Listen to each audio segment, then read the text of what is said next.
Hi, what's going on, everybody? Welcome back to another video. Today we are going to be working on the Celica as per usual here as of late. I'm going to be doing my valve cover gasket, lift bolts, and some spark plugs. Just because I'm getting some misfires every once in a while, and I can smell gas. It's almost like the car's not burning all of its fuel. So it's just time for more tune-up work. Probably on Sunday I'm going to end up doing my trans service too, so you guys should see that. I'll be right back. I'm gonna get some pizza rolls.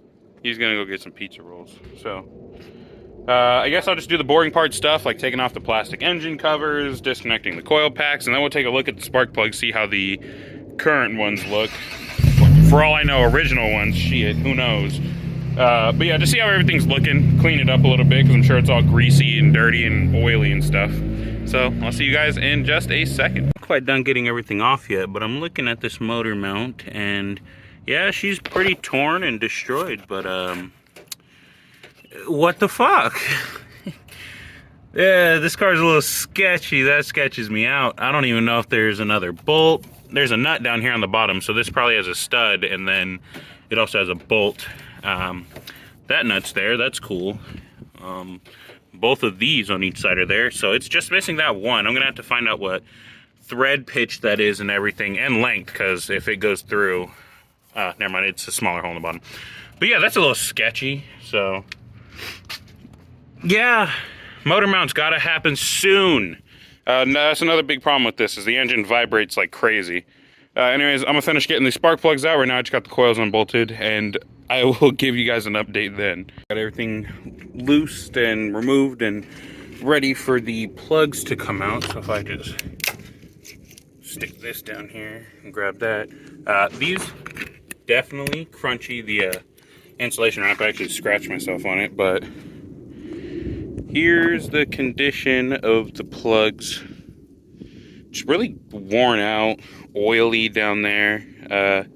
Looks like rust on the porcelain.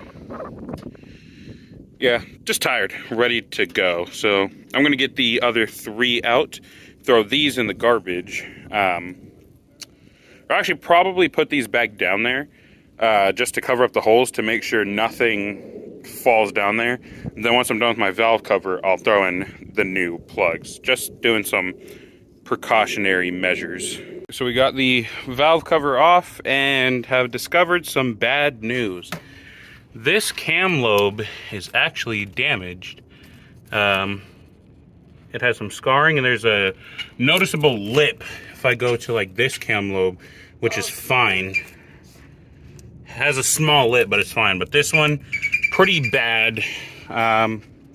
Obviously the car still ran and drove fine, so I don't know. I know if I do put in new cams, I'm getting upgraded cams from Monkey Wrench Racing, probably their stage 1 cams.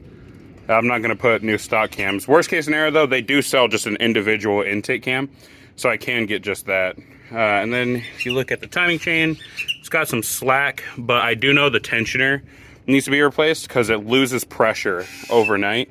And when I first start it, it rattles, and then the tensioner hits full tension, and it stops making any noise. So, we're looking all right.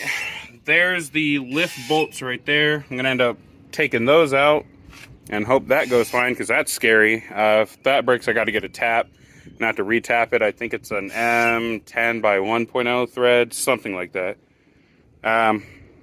Not the best news, not most excited. And I broke these hoses. They were hardened and would not come off, and they snapped. But I had to get it off so I can replace the valve cover gasket. So, I don't know. I guess I'll see you at the next update on what happens or what I do next. You guys taking a look in there, it looks like they already put in the updated bolt design. The old design has a blunt tip instead of this pointed tip. I'm still going to change them out just because, like, fuck it, I'm in there. This is kind of what I came in here for. I already have the new bolts. I guess it'll just be a peace of mind thing, not me just throwing away, what, $13 and what I paid for these. So, old bolt in the garbage, new bolts going in. Alright guys, I'm back at it. I got the valve cover ready for the new gasket and tube seals. But I noticed the heater in this car never worked. And there's the heater core, so I'm looking for the lines. The heater core must have leaked because I got that one capped off. But this one's plugged with a lug nut and 2 worm clamps. I don't understand why people think things like this are acceptable. I understand if your heater core is leaking, whatever, replace the heater core or block it off, but do it properly, not with a fucking lug nut. Luckily, I have all the lug nuts on the car, so it's not like they used one from the car, but still, it's kind of ridiculous. Just want to give you that update. I'm going to go put the seals in here and then put it back down. There you can see the new lift bolts fully in and torqued and everything. And the damaged camshaft, that really sucks. Oh, and then do my spark plugs, which are sitting right there. So, see you guys in just a second. Alright, this has by far been one of the most difficult valve cover gaskets I've had to do, just because how old all these things are. Like, they all broke and fell apart, and then if I look at the new spark plug tube seal, it's a little soft, and when it, like, hits this, barely makes a noise. These, on the other hand, are as hard as plastic, and they actually sound like it. And they break like it too. Like, these fell apart like plastic. I don't know how it really didn't leak. Like, none of the coil packs have any like serious oil on them, maybe a tiny bit.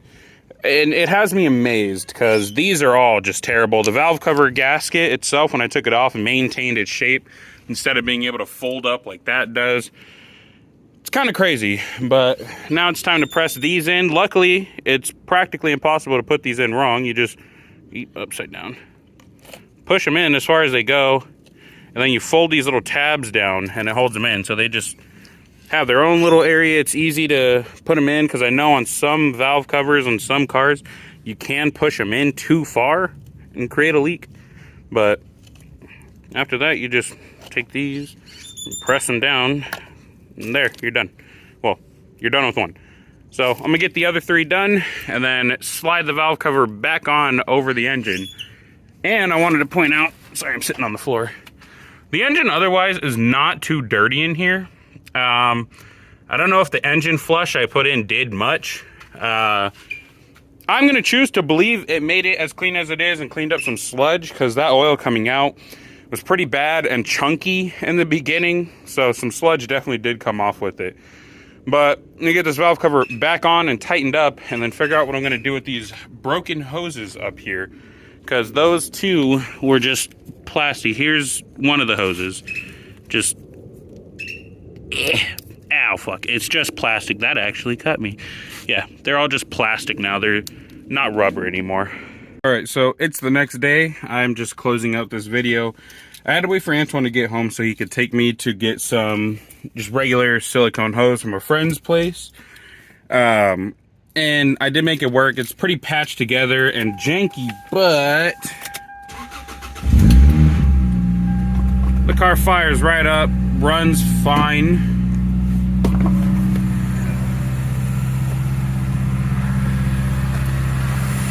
And overall, it looks pretty fine down here. This is one of the hoses. It is actually a piece of, I believe, radiator hose. Like I said, it's janky. And then here's the stock line. It goes to about here, and then I cut it so it's at least not hard. It's on a softer part of line. And I just put in a little adapter, and then I just ran rubber hose up to the port. So everything's connected and working. And honestly, those revs I just did, the car's a lot more responsive. Usually it bogs and it takes a second to rev up that high, but it's running a lot better. I'm about to take it on a drive and just make sure everything is okay. Sadly, I can't record that. I have no way of mounting my phone up. I'm trying to get things like that figured out so I can make better content for you guys. But anyways, thank you guys for watching. If you like what you see, please come back and watch more. I greatly appreciate it. And follow me on Instagram and TikTok. The link is in the description down below. I'll see you guys later. Peace out.